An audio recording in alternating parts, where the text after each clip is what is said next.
al 8. Le voy a pedir a nuestro hermano Wilfredo Alonso que tenga la bondad de leer el pasaje hoy.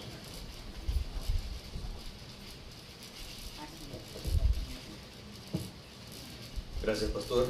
Buenos días, hermanos. Hoy comenzamos un nuevo libro, Colosenses, comenzando en el verso 1, capítulo 1. Pablo, apóstol de Jesucristo por la voluntad de Dios, y el hermano Timoteo, a los santos y fieles hermanos en Cristo que están en Colosas. Gracia y paz sean a vosotros, de Dios nuestro Padre y del Señor Jesucristo. Siempre orando por vosotros, damos gracias a Dios, Padre de nuestro Señor Jesucristo, habiendo oídos de vuestra fe en Cristo Jesús y del amor que tenéis a todos los santos, a causa de la esperanza que os está guardada en los cielos, de la cual ya habéis oído por la palabra verdadera del Evangelio, que ha llegado hasta vosotros, así como a todo el mundo, y lleva fruto y crece también en vosotros, desde el día que oísteis y conocisteis la gracia de Dios en verdad.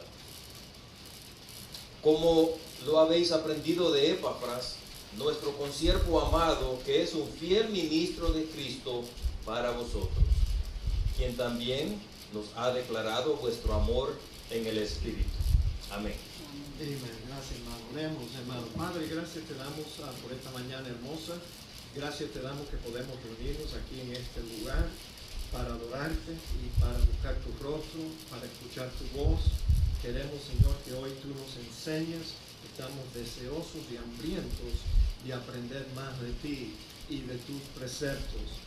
Padre, te damos gracias por el buen testimonio que nuestra hermana Telma nos dio acerca de su hermano, y te pedimos, oh Dios, que tú sigas ministrándole a él y a los demás que tenemos aquí. Sigue dándole tu paz y tu bendición a la familia Solano, nuestra hermana Olga y toda su familia, Señor, que han tenido esa pérdida grande en su vida. Te damos gracias que Rosa Canelo ya está con nosotros hoy. Te damos gracias por su recuperación. Señor, te damos gracias por Víctor Robles, que está con nosotros todavía. Te pedimos que tú lo confortes y lo consueles, Señor. Por Luz Mary Morales, Señor, te pedimos que tú le des a ella también un toque de salud. Por nuestro hermano Francisco Villatoro, Wilfredo Montalbán, Roberto Montalbán. Ayúdalos a ellos, Señor, que están combatiendo esta enfermedad de cáncer en su cuerpo. Por Juan, te pedimos que sigas ayudándole para que él tenga una recuperación más completa. Y por nuestra hermana Julia, también te pedimos que tú la acompañes en este día. Padre, todo esto te lo pedimos con el perdón de nuestras faltas y pecados, en el nombre de Cristo Jesús. Amén. Amén. Amén. Gloria a Dios, hermanos. Tomen asientos. No sé si mencioné, probablemente no, de que este corto pasaje que acabamos de leer, esta es la primera parte, dos partes. Me voy a tomar dos partes, quizás tres, porque bueno, hay tanta información aquí, y el apóstol Pablo en este pasaje nos va a revelar ciertos aspectos importantes acerca del mensaje del Evangelio. Y el primero es que el Evangelio se recibe por medio de la fe, pero antes queremos solamente tirarle una mirada a la primera porción de la carta de Pablo, que muchas de sus cartas las salutaciones son muy parecidas. No vamos a gastar mucho tiempo hoy para estudiar esta salutación, porque vamos a estudiar otras epístolas de Pablo en el futuro, y hemos estudiado varias en el pasado, y ya debemos de saber el estilo del apóstol Pablo. Y bueno, pero sí queremos mencionar que el apóstol Pablo fue llamado para ser apóstol de Jesucristo por la voluntad de Dios. Y en esta epístola él lo señala y lo dice bien claro. Fue la voluntad de Dios, no fue algo que Pablo escogió para sí mismo. Yo creo que ningún hombre, si hubiera sabido todo lo que él iba a tener que sufrir como apóstol de Jesucristo a los gentiles, ningún hombre hubiera escogido esa tarea. El apóstol Pablo no se autonominó apóstol. Pablo no era como muchos pastores de hoy en día, demasiados pastores de hoy en día, que eran pastores, eran ministros, pero quizás pensaron que ellos podían elevar su estatus llamándose un apóstol. De pastores, ellos se elevaron ellos mismos y ahora son apóstoles, pero no son apóstoles nada, no son apóstoles verdaderos.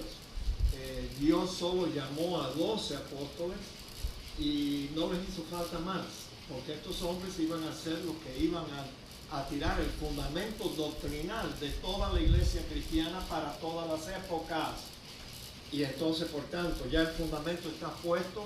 Nosotros estamos edificando sobre el fundamento que es Cristo y el fundamento doctrinal de los apóstoles que enseñaron las enseñanzas que Cristo les había enseñado a ellos.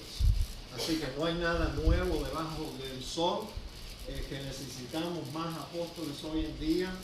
Noten que el apóstol Pablo tampoco fue llamado o ordenado como apóstol por ninguna iglesia.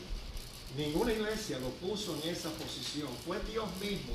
Desde que Dios salvó al apóstol Pablo, ¿se acuerdan que envió a Ananías para que le dijera la experiencia, le explicara un poco más acerca de la experiencia, ese encuentro que él había tenido con el Señor Jesucristo en el camino de Damasco? Y bueno, Ananías le comunicó que Dios le comunicó, el Señor le comunicó a Ananías que ve allí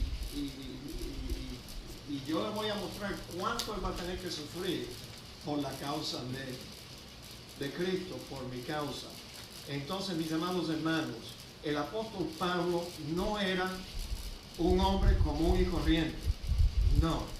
El apóstol Pablo vivió en una época donde muchos hombres, no sabían ni leer ni escribir. Pero Dios escogió a un hombre extraordinario.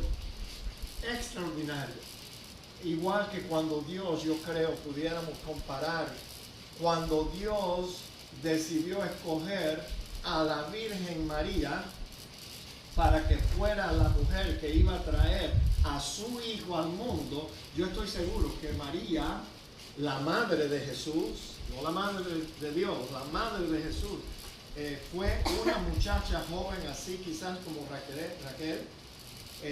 No, Raquel, ya tú tienes muchos años. ¿Cuántos años tú tienes, Raquel? 16. Se dice que María pudo haber tenido 14, 15 años cuando Dios la llamó para que ella fuera la madre de su hijo. Una mujer extraordinaria. Digan amén. Amén. Amén. Ella no merece nuestra adoración, el hijo es el que merece nuestra adoración. Pero sin lugar a dudas podemos pensar que María fue una mujer extraordinaria. Igual debemos de pensar que Pablo fue un hombre extraordinario. Él mismo cuenta en la epístola que escribió a la iglesia en Filipenses que él era un hebreo de hebreos. ¿Saben lo que eso significa? Bueno, él era un hebreo legítimo, hebreo de padres hebreos. A veces yo bromeo aquí en Miami diciéndole a la gente, cuando tropezamos con un cubano de Cuba, un cubano que acaba de llegar de Cuba, lo reconocemos a ellos como cubanos de Cuba. Hay muchos cubanos aquí, pero son de Miami y no es lo mismo. Tú sabes, nacieron aquí en los Estados Unidos o se educaron aquí en los Estados Unidos, pero no, Pablo era un hebreo de hebreo legítimo, conocía bien la religión de los judíos y por eso Dios lo escogió. Pablo estaba estudiando o estudió para ser un rabino, y si Dios no hubiera desviado el curso de su vida, él probablemente hubiera sido uno de los rabinos de renombre en Israel. Pero él estudió a los pies de Gamaliel, uno de los mejores rabinos de su época, así que él conocía bien la religión de los judíos. Ahora, ¿por qué Dios escogió un hombre que conocía la religión de los judíos y lo quería enviar para que fuera el predicador, evangelista, el apóstol a los gentiles. Bueno, mis amados hermanos, acuérdense que el evangelio primero tenía que ser comunicado a los judíos y después a los gentiles. Y bueno, Pablo tenía que conocer las dos culturas, y en efecto él las conocía las dos, porque Pablo estaba muy familiarizado con la cultura greco-romana. Él había nacido en una ciudad del Imperio Romano, Tarsos, que ahora esa ciudad está ubicada en Turquía. Así que Pablo era un turco de nacimiento, pero nació con ciudadanía romana, y esto le ayudó a veces a salvar su vida, hasta que Dios quiso que Pablo entregara su vida por la causa de Cristo. Pablo probablemente era un hombre, fíjate, en una época cuando muchos hombres y las mujeres, olvídate, no sabían ni leer ni escribir. El apóstol Pablo probablemente hablaba 3 idiomas, hebreo, griego, arameo y quizás latín también. El hombre era súper educado. Y no solo esto, pero el apóstol Pablo fue dotado con varios talentos naturales. O sea, sabemos que tenemos dones del Espíritu, pero a veces Dios usa los talentos naturales, y con el poder de su Espíritu Él puede usar esos talentos naturales.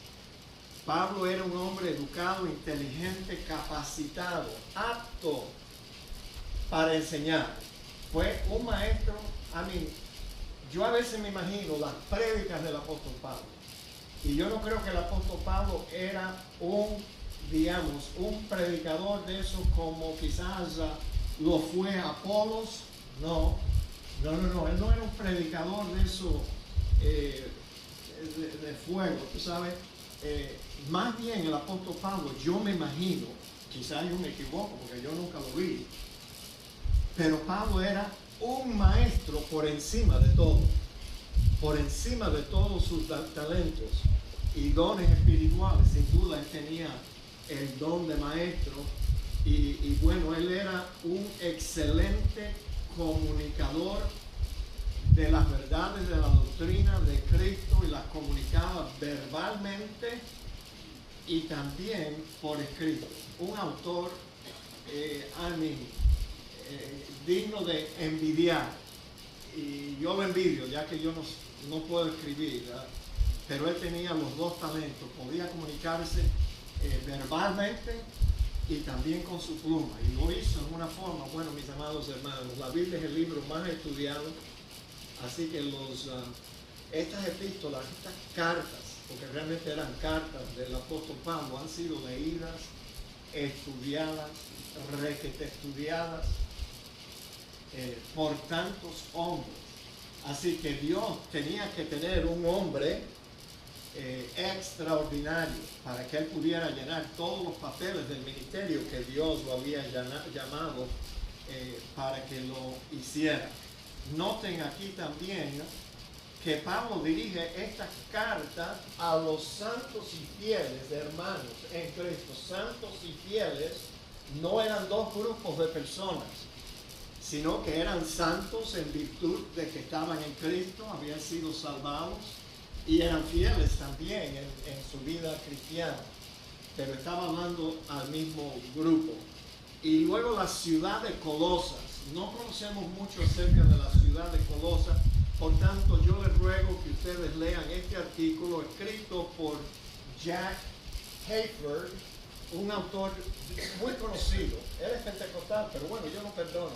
Él escribió esto acerca de la ciudad de Colosas, que dice así: tierra adentro. Si usted quiere ubicar a la ciudad de Colosas, yo la busqué esta semana, quería mostrársela, pero realmente no está en ninguno de los mapas que usted pudiera tener en su Biblia en los viajes misioneros del apóstol Pablo, porque él nunca fue allí.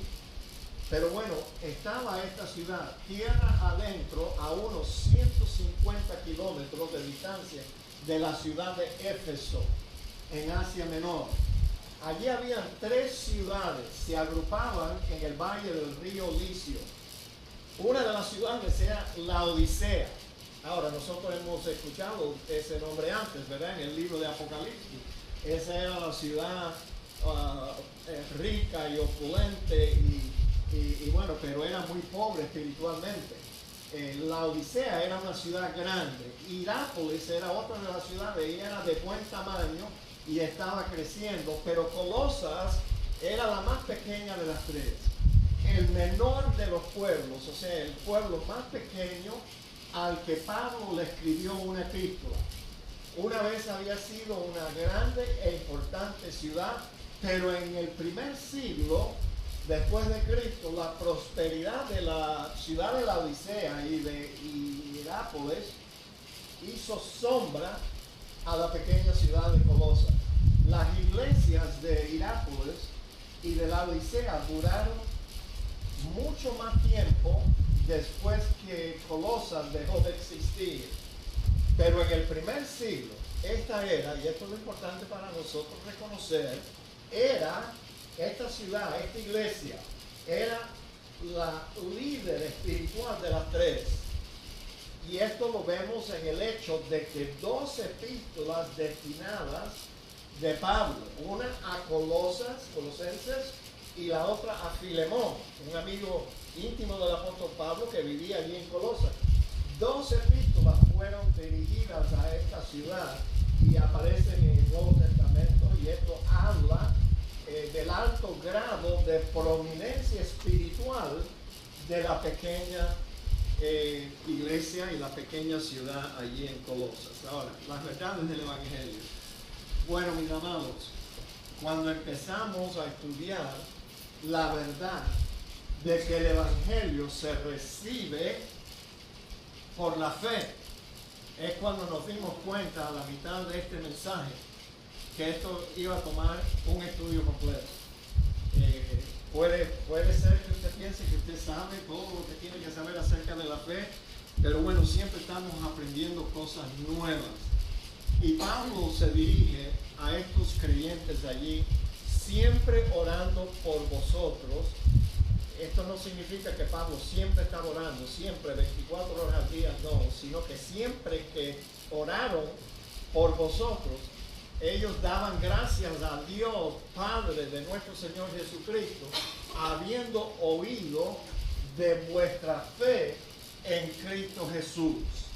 Pablo estaba pues muy contento al saber de la fe que estos hermanos habían depositado en el Evangelio de Cristo, habían sido salvados, y la razón por la cual Pablo estaba tan animado y tan alegre con esta iglesia es debido precisamente es que él no fundó esa iglesia, sino que un discípulo suyo. Pero para Pablo esto debió haberlo llenado de entusiasmo, porque él se dio cuenta, tuvo que darse cuenta que ya yo no soy solo en esta tarea.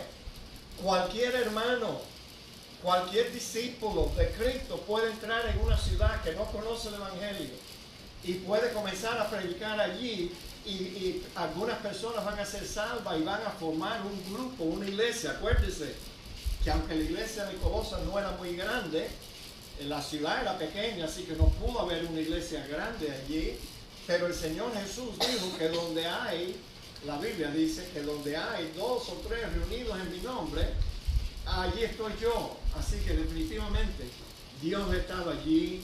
La iglesia fue fundada por Epafras, un discípulo entrenado por el apóstol Pablo, y esto lo vamos a ver más adelante en nuestro estudio de esta epístola.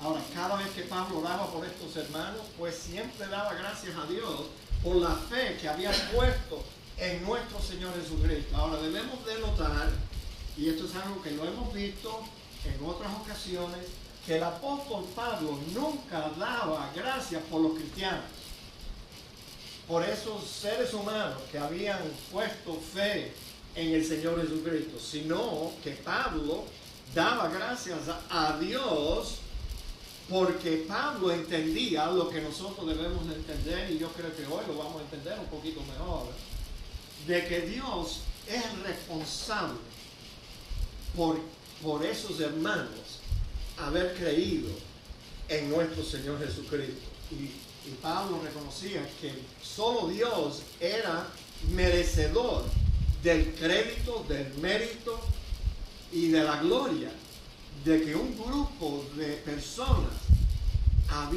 el evangelio despertó en ellos la fe que Dios puso en ellos, y ellos recibieron el mensaje acerca de Jesucristo. Y Pablo pues daba gracias a Dios, y es importante de que no daba gracias a Dios de que ustedes creyeron, no, gracias a Dios, tú sabes, por haber creído. También debemos de notar en este pasaje que Pablo reconocía que Dios era el Padre de nuestro Señor Jesucristo. Muy importante señalar eso, porque la realidad es que hay solo un Dios que engendró a nuestro Señor Jesucristo en el vientre de una virgen que nunca había conocido a un varón. Dios utilizó su espíritu, la sombra de su espíritu, para que María, la Virgen María, quedara impregnada con el Hijo de Dios. Ahora, yo me acuerdo que aquí mismo en la iglesia, yo antes enseñaba la clase de jóvenes por varios años. Cuando teníamos un solo servicio, todavía tenía energía para enseñar la clase de los jóvenes, clase de escuela dominical. Y una mañana, wow, yo me quedé con la boca abierta. Una muchacha que era de la iglesia aquí, ella me dijo que ella creía, ella quiso explicarme a mí ese día de que todo el mundo adora al mismo Dios, solamente que le llamamos por diferentes nombres. Y me dijo que lo importante era la sinceridad con la cual uno adora a Dios, que el nombre no tenía nada que ver. Todos adoramos el mismo Dios. O sea, para ella, los que adoran a Alá están adorando al Dios real y verdadero. También los de Confucio, los de Buda, todos adoramos al mismo Dios. Lo único que importa es que le adoremos con sinceridad. Es el mismo Dios, con diferentes nombres. Bueno, lo único que me se ocurrió en el momento que ella me dijo eso, responderle, es que yo le dije, no, yo no creo. Y yo creo que tú puedes estar sinceramente equivocada y estar adorando a un Dios que no es el Dios verdadero, que no es el Dios de la Biblia. Porque el único Dios verdadero es el Padre de nuestro Señor Jesucristo. Mahoma no lo hizo. Buda, yo creo que era demasiado gordo para hacer una tarea así. Y entonces, amados hermanos, pero el Dios del cielo engendró a nuestro Señor Jesucristo, y Pablo lo reconoce como tal. Acerca de la fe, una definición.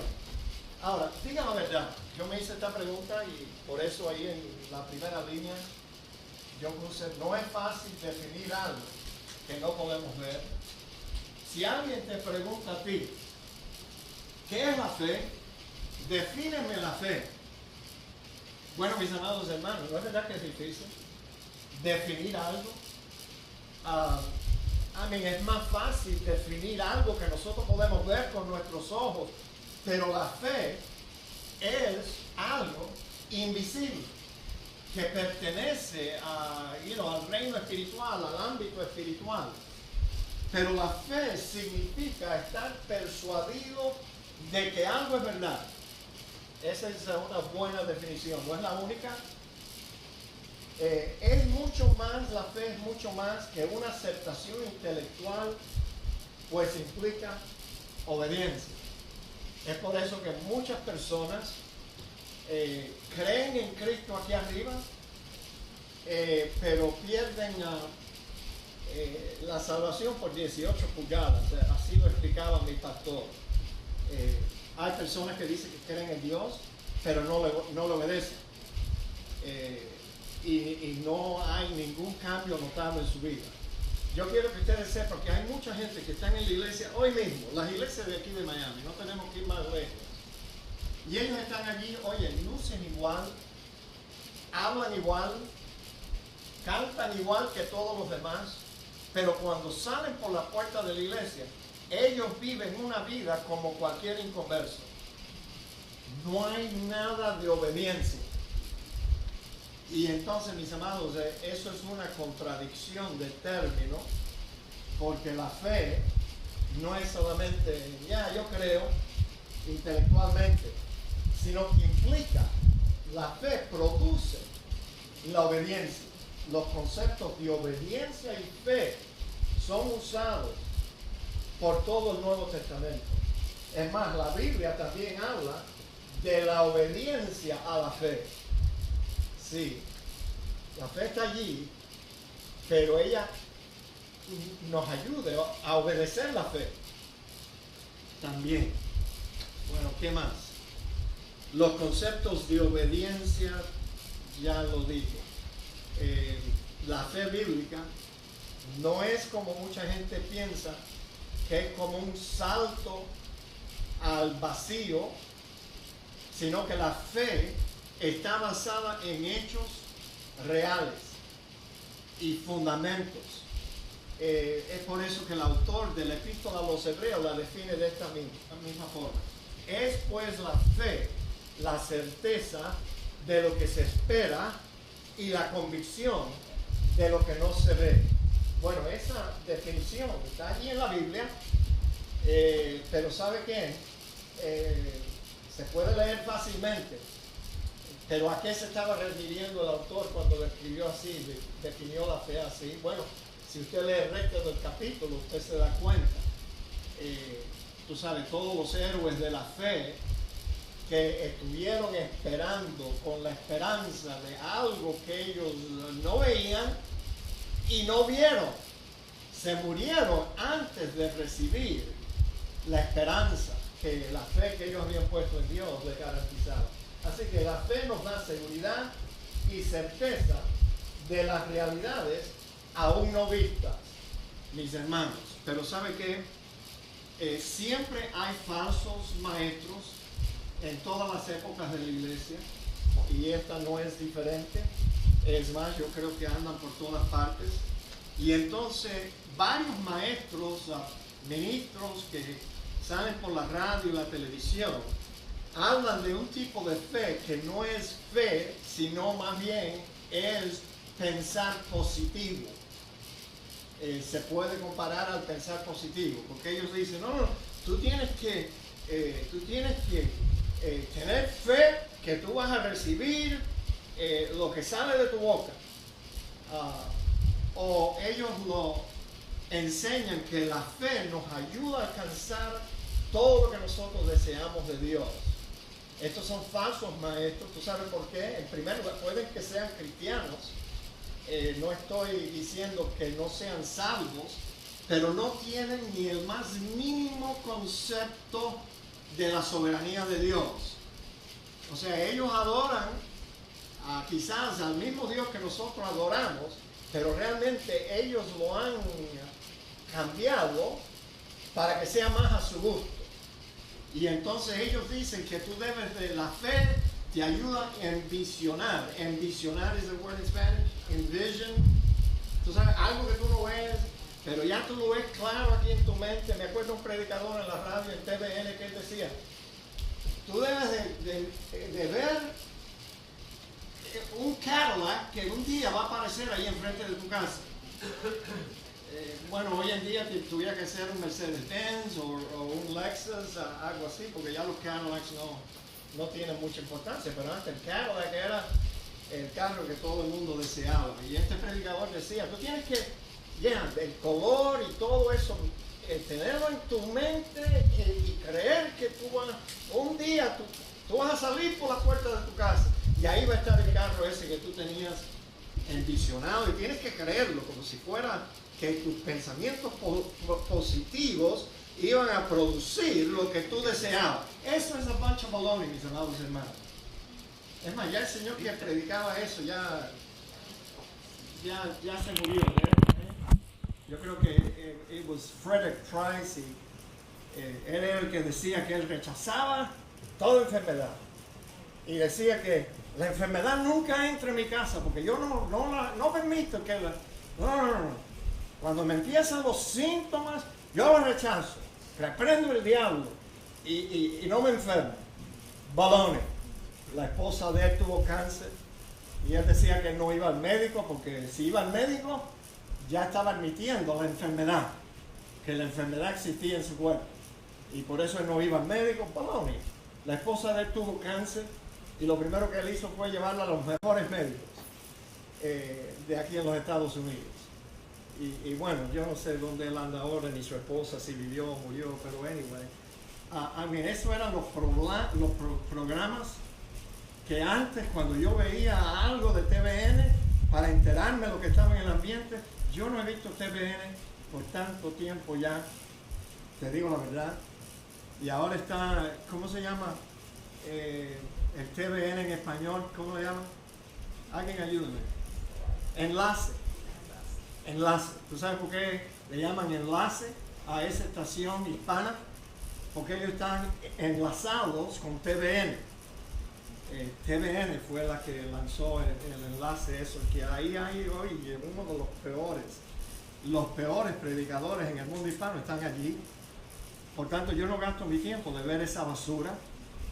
Y les recomiendo a ustedes que ustedes rechacen toda clase de programas, sí, que te dice a ti que tú puedes confesar con tu boca lo que tú deseas y con la fe va a llegar a ser una realidad y que Dios te va a dar. Señores, eso es una perversión de lo que la Biblia enseña acerca de la fe, pero también debemos de reconocer que existen dos tipos de fe.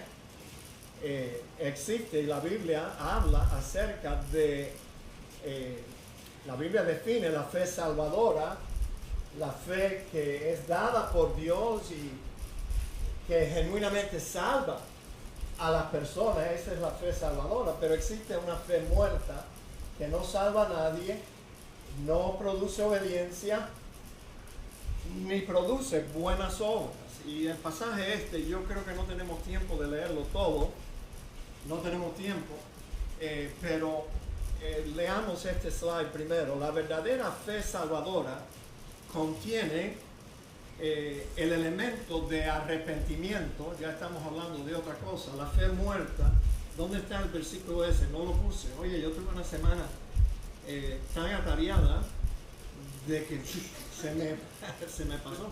El pasaje está en Santiago. ¿Se acuerda que Santiago habló de la fe muerta?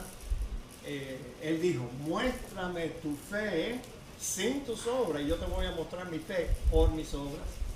Pero noten que él dijo, muéstrame a mí tu fe sin tus obras. Yo te voy a mostrar a ti mi fe por mis obras.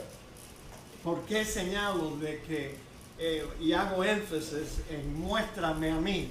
¿Sabe por qué? Porque a Dios, tú y yo, no le tenemos que demostrar a Dios absolutamente nada.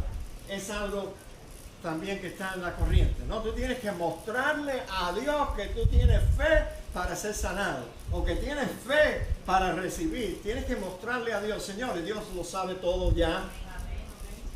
Tiene los pelos de tu cabeza contadas, así que no me hables de que yo tengo que mostrarle a Dios algo que Él desconoce, porque Él lo sabe todo. Pero el asunto es que nosotros, cuando andamos con otras personas, le demostramos a ellos que nosotros hemos creído en el Evangelio con fe salvadora por nuestras obras. Pero si no hay obras dignas de un verdadero arrepentimiento, entonces creímos con una fe muerta que no salva a nadie. Ahora, la fe salvadora contiene también el elemento de arrepentimiento y la obediencia como sus elementos. O sea, el arrepentimiento es el componente inicial de la fe salvadora, pero la fe salvadora es más que un simple arrepentimiento. Y la palabra griega que se tradujo arrepentimiento aquí en nuestro texto es la palabra metanoia. Esa palabra es compuesta de meta, después, y noeo, después de entender. ¿Ven? El arrepentimiento significa realmente, después que yo entiendo que mis pecados me han separado de Dios, que mis pecados han ofendido a Dios y mis pecados me van a condenar, entonces después de entender, yo cambio, me arrepiento. Significa pues, en el original, nueva idea o cambio de mente, un cambio de mente. Después que uno entiende, uno tiene que cambiar en su mente, y en una forma más precisa de decirlo, el arrepentimiento requiere repudiar la vida vieja que vivíamos antes y dar una vuelta y regresar a Dios en búsqueda de la salvación, como vemos que lo hicieron los creyentes en Tesalónica. Aquí se ve la metanoia de ellos, el arrepentimiento verdadero, porque ellos mismos cuentan de nosotros la manera en que nos recibiste y cómo os convertiste de los ídolos a Dios para servir al Dios vivo y verdadero. ¿Ven? Fue un cambio. El arrepentimiento de la fe salvadora, que la fe salvadora produce este arrepentimiento, realmente no lo producimos nosotros mismos. No. Yo sé que hablamos muchas veces, no, te tienes que arrepentir. O yo me arrepentí. Bueno, señores, el arrepentimiento es el componente, el elemento inicial de la fe salvadora. Y aquí incluye los tres componentes. El arrepentimiento de la fe salvadora incluye volverse a Dios, apartarse del pecado y el querer servir a Dios. Y qué lindo es ver. Ayer la hermana Indiana Aguilar tuvo que ir con nosotros, el hermano Dennis Ordóñez se sentó adelante conmigo y la madre fue con nosotros también, y bueno, Indiana, y ella venía contándonos cuánto ella ha cambiado, que ya hasta su suegra ha notado el cambio en ella. Oye, para que tu suegra se dé cuenta que tú eres una persona diferente, eso toma un arrepentimiento genuino, una fe genuina, y que el esposo de ella también ya se está dando cuenta, y él es un hombre inconverso, pero él es el que la está embullando. Sigue, mi amor, sigue, sí, yo quiero que tú sigas en esa iglesia, porque ella cuenta que ella ha cambiado, y con todo de que, fíjate, cuando uno oye palabras así de un nuevo creyente, que ella hubiera querido haber creído en Cristo antes. Ve, cuando uno oye un cambio así, y ya ella está sirviendo a Dios. ¿Y qué me dicen de Iván Hilbert? Ve, aquí nosotros no llamamos a la gente adelante para que reciban a Cristo. No, nada de eso. Pero tú sabes, de vez en cuando, ahí en la silla, entra un inconverso y le gusta y sigue viniendo, y nace de nuevo, cree verdaderamente en Cristo. El hermano Iván, la novia lo invitó, es más, ella le dijo, mira, yo no puedo casarme con un hombre incrédulo porque ya yo hice eso una vez y no lo voy a volver a hacer. Entonces ella le buscó una iglesia aquí en Miami. Ella vive en el Perú con sus 2 hijos, y ella es una madre soltera, pero ella trabaja, she's an American champion, she's a flight attendant for American Airlines. Entonces ellos se conocieron en un vuelo y se conocían desde niños allá, y bueno, se empezaron a enamorar, y ella le dijo, oye, yo no me voy a casar con un hombre incrédulo. That's good. Entonces lo trajo aquí en la iglesia, y me encargó, mira a ver lo que usted puede hacer con el pastor. Entonces yo decidí desde ese mismo momento que yo iba a caminar con Iván con pie de plomo. Sí, porque es que yo he conocido muchos hombres, tú sabes, que se enamoran de una mujer y la mujer le dice, no, mira mi amor, yo no me voy a casar contigo porque tú no has aceptado a Cristo, tienes que aceptar a Cristo, tienes que bautizarse, si no, nananina. Y como el hombre quiere a la mujer y quiere casarse con ella, entonces un día hace una decisión por Cristo aquí enfrente de la iglesia, y después se bautiza y queda igual que antes. No es un arrepentimiento genuino, no es una fe salvadora. Entonces yo le prometí a Flor, nuestra hermana Flor, que yo iba a hacer lo que yo humanamente era posible para mí hacer. Acuérdense que el pastor no salva a nadie, ni tú tampoco. Entonces decidimos que lo íbamos pero el tipo siguió viniendo. Parece que la ama bastante. Siguió viniendo. Y el hombre ya se está viendo algunas actitudes en él que demuestran que tú sabes, él no oró una oración conmigo ni con nadie, pero el hombre un día dijo: pastor, yo quiero ayudar a recoger la gente en el banco. ¿Se acuerda? Volverse a Dios, arrepentirse y querer servir a Dios. Entonces ya está recogiendo gente en el banco. Él me prometió que nos iba a venir a ayudar a cambiar luces, aún antes de comprarlas. Y entonces está dispuesto a hacer todo. La semana antepasada me dijo: pastor, ¿qué es eso de bautismo? Yo quiero bautizarme. Ok. Hoy le vamos a dar la clase de bautismo y le vamos a decir que el bautismo no salva a nadie. Que el bautismo es un testimonio de la fe que ya pusiste en Cristo y fuiste salvo por medio de la sangre de Cristo, y no por la agua churriosa esa de North Miami Beach que nosotros usamos para bautizar a la gente aquí. Ni aunque te bautizara en agua de Perrier y que buscáramos ahí un ministro que la bendiga para convertirla en agua bendita. Esa agua no salva a nadie, señores. Y entonces vamos a tener el privilegio de darle esa clase. Whether or not se va a bautizar depende de la decisión que él toma. Ahora, yo quisiera tener una lupa espiritual para poder ver dentro del corazón de una persona así como Iván o como Indiana, que se acerca a Cristo, para poder ver dentro, ahí adentro, para ver si el Espíritu Santo está ahí adentro. No existe una lámpara así. No existe. Es por eso que yo les digo en la clase de bautismo: mira, yo te voy a bautizar a ti por el testimonio que tú das. Tú me dices que tú aceptaste a Cristo. ¿Se acuerda cuando están en el tanque de agua? Yo le digo: por haber hecho esa profesión pública de tu fe en el Señor Jesús, por esa profesión, yo te bautizo en el nombre del Padre, el Hijo y el Espíritu Santo. Pero ¿sabe qué? Yo no siento ningún peso de responsabilidad. ¿Tú sabes cuántos hijos del diablo yo he bautizado en ese mismo tanque? Esta misma niña que me dijo que creía que todos los dioses son iguales, es el mismo Dios, diferente nombre. Yo la bauticé a ella. Sí, porque me pidió que la bautizara. ¿Qué sabo yo? Yo no sé nada. Si una persona me pide que yo lo bautice, yo le voy a dar la clase de bautismo y ahí lo voy a poner por el filtro.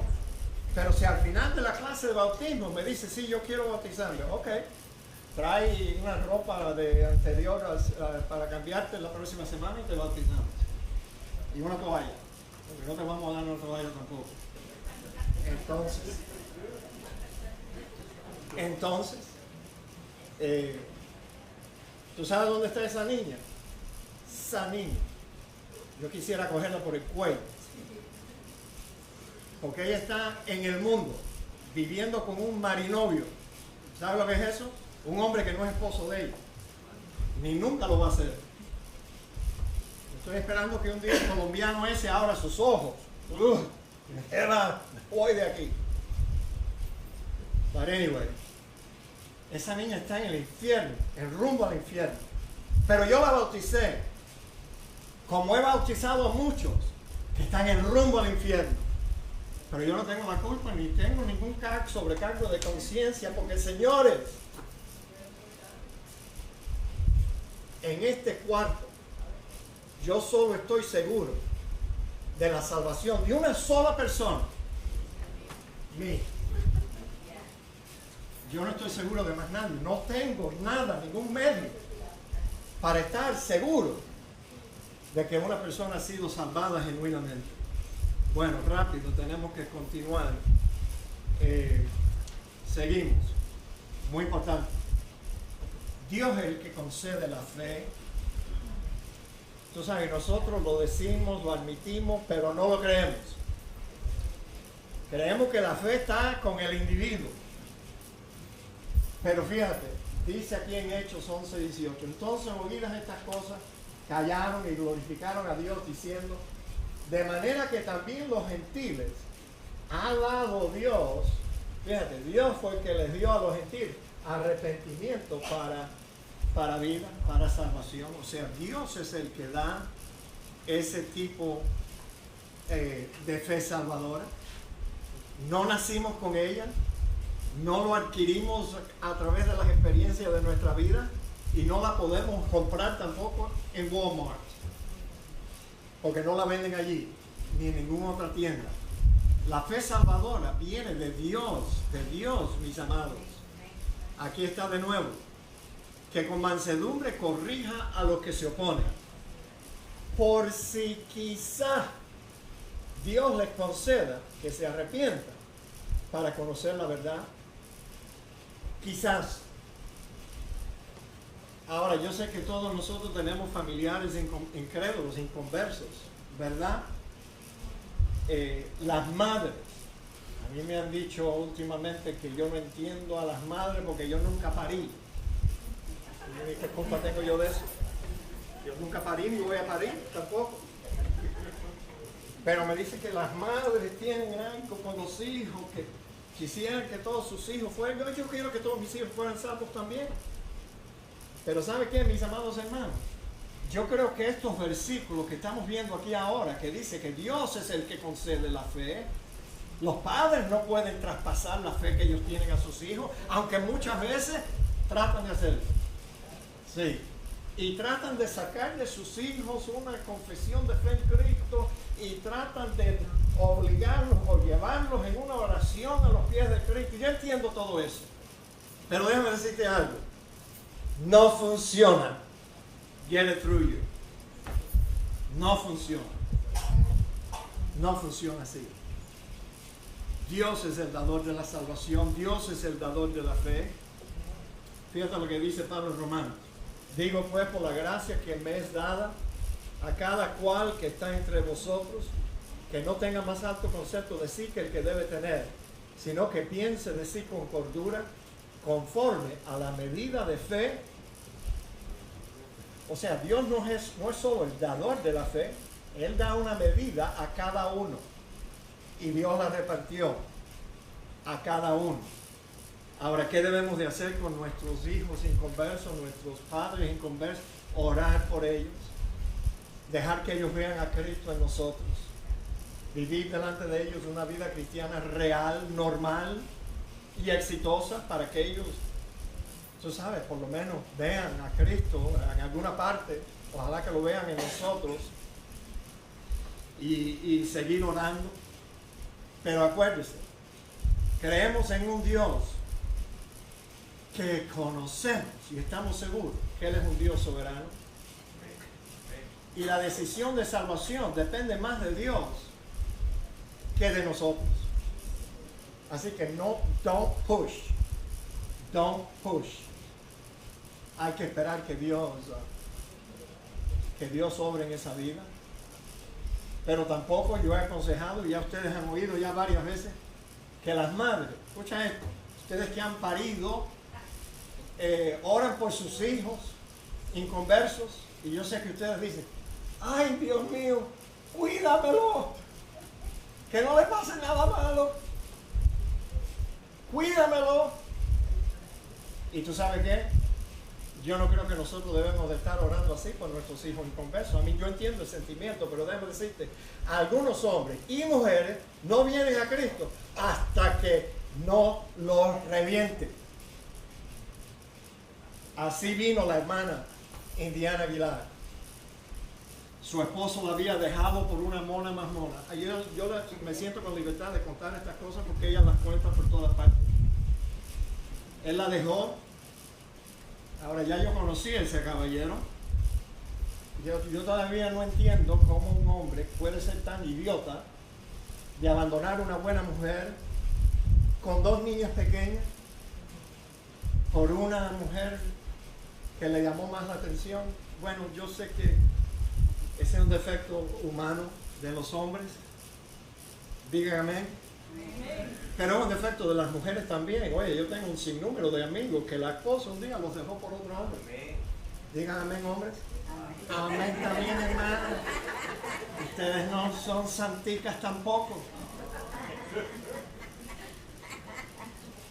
Ahora, basándose en estos pasajes, tenemos que creer que Dios es el que concede la totalidad de la fe salvadora. Por gracia sois salvos por medio de la fe. Yes. Y esto no es de vosotros, nada de esto es de vosotros, ni la gracia es de nosotros, ni la salvación es de nosotros, ni tampoco la fe no es de nosotros, sino que es un don de Dios. No es por obras o por nada que nosotros hagamos para que nadie se gloríe. Porque Dios es el que en vosotros produce así el querer como el hacer por su buena voluntad. Déjenme ver si puedo terminar aunque sea con esta página. También debemos de creer que Dios no le da la fe salvadora a todos los seres humanos. Y yo creo que debemos de dejar que eso penetre nuestro pensamiento, nuestro corazón. Dios no le da la fe salvadora a todos los seres humanos. Pero, pastor, la Biblia dice que Dios quiere que todos los hombres sean salvos. Yeah. El verbo querer en ese versículo, en el idioma original, es un verbo débil. Porque déjame decirte, cuando nuestro Dios quiere algo, ¡pum!, Él lo logra. Y no hay nadie que pueda estorbar los propósitos de Dios. Pero cuando Dios dice, yo quiero que ninguno perezca, esos términos mejor si hubieran traducido. Dios quisiera que todos los hombres fueran salvos. Ay, yo quisiera eso también. ¿Qué ciudad más linda fuera la ciudad de Miami? ¿Sabe lo que yo vi ayer?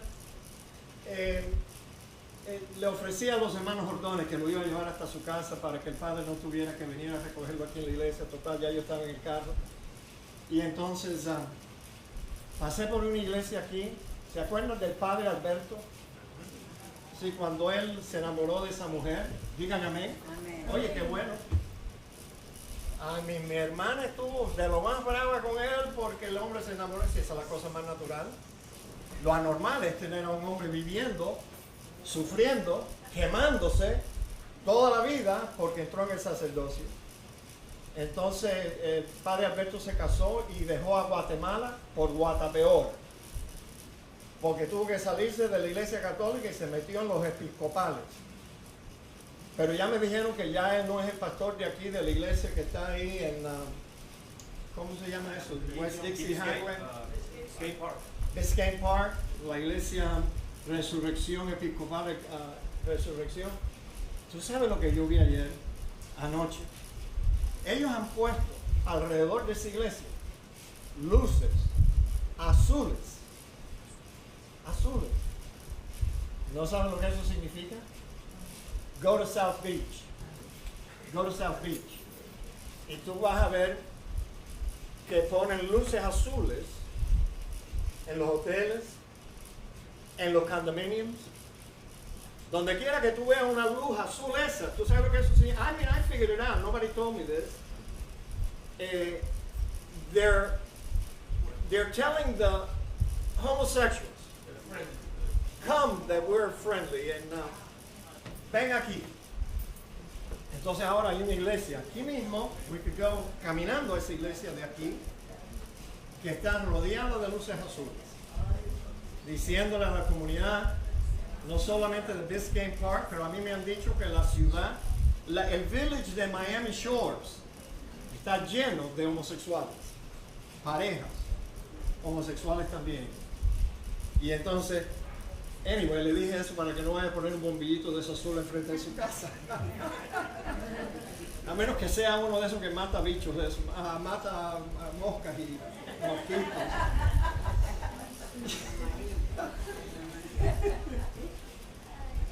Ahora fíjate, Dios no concede la fe salvadora a todos. Y aquí Pablo lo dice bien claro. Por lo demás, hermanos, orad por nosotros para que la palabra del Señor corra y sea glorificada, así como lo fue entre vosotros, para que seamos librados de hombres perversos y malos, porque dice Pablo que no es de todos la fe. Yo creo que todos estos versículos nos deben de llenar a nosotros de compasión por nuestros familiares inconversos. Si él no cree, pero no cree porque es malo, no cree porque no es de todos la fe. No todo el mundo va a ser salvo. Acuérdense, un día yo les voy a invitar a una excursión conmigo a ir al infierno, para ver cuántos hermanos entre comillas, de la Iglesia Bautista de North Miami se equivocaron. Creyeron con una fe demente y no fue la fe salvadora que Dios da. Ahora, Dios no le da la fe salvadora a todos, pero déjame decirte, debemos creer también que aún el que no recibe fe salvadora es responsable por rehusar creer en Jesucristo y en su evangelio. Él es responsable. Y ningún ser humano en el día del juicio va a poder alegar: no, Dios mío, oye, yo no fui salvo porque la culpa es tuya, porque tú no me diste la fe salvadora. No, no, no. Nadie va a ser condenado por no tener la fe salvadora. Lo que te va a condenar es los muchos pecados. Sí. El hombre es responsable por lo que él hace. ¿Y dónde estábamos nosotros? ¿Qué éramos nosotros antes de recibir la fe salvadora? Éramos responsables ante Dios por nuestros pecados y estábamos en la misma condición del que no recibió la fe salvadora.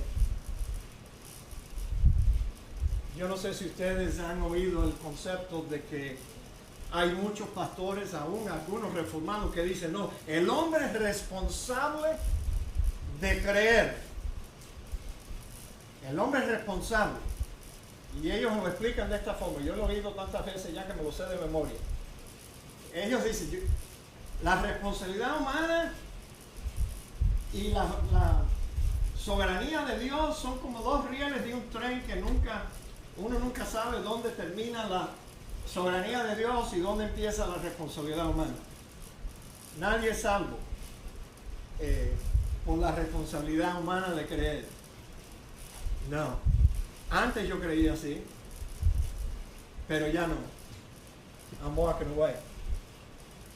No, no, no. Nosotros no fuimos salvos porque nos sentimos responsables de creer en Cristo. No. Los incrédulos son responsables por sus pecados. Nosotros fuimos salvos por la misericordia de Dios, por la gracia de Dios. La salvación no es un premio para aquellos que ejercen su fe, cumpliendo así su responsabilidad de ser salvo. No. El que se salva no es salvo por un sentir de que eran responsables ante Dios de creer en Cristo. No, no, no, no, no. Señores,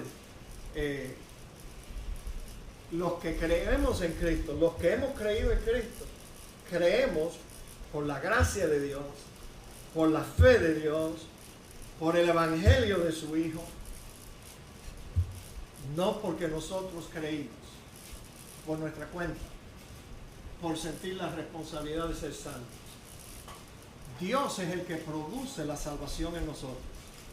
A mí teníamos, y con esto podemos terminar y ya está bueno,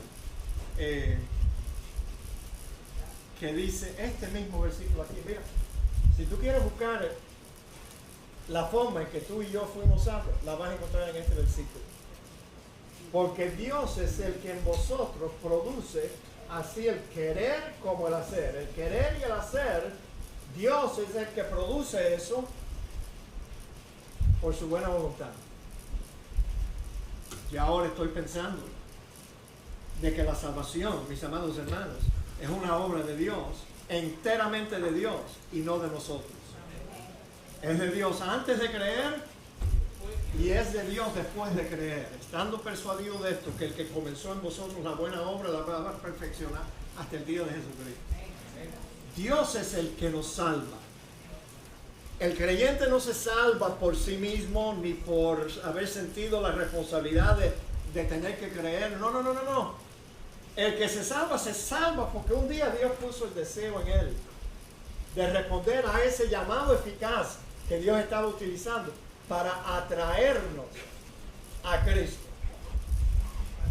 You got it? Así que somos deudores, pero no a la carne, sino enteramente a Dios que nos salvó. Oremos. Padre, gracias te damos por lo que hemos visto, lo que hemos oído acerca de la fe. Ayúdanos, Señor, a poner nuestros pensamientos en orden y nuestras creencias. Ayúdanos para que puedan desarrollarse de acuerdo a tu verdad. Te lo pedimos en el nombre de Cristo Jesús. Amén. Amén.